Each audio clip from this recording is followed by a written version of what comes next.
In today's video, I'm going to teach you how to duplicate a component in Webflow. Duplicating a component is a quick way to reuse a design pattern without rebuilding it from scratch, and it helps keep your layouts consistent and efficient.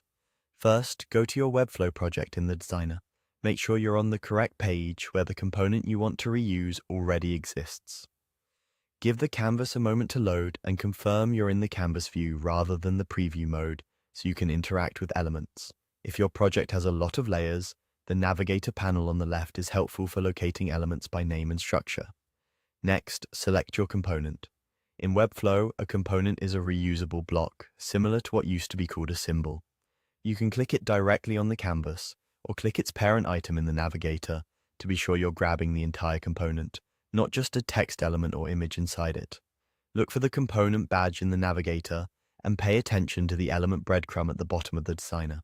If you see child elements highlighted instead of the top-level component, click the breadcrumb to move up the hierarchy until the whole component is selected. Now press right-click on the selected component.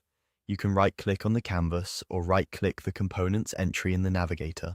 Both open a context menu. This menu is context-aware, so it shows actions that apply to the exact element you selected.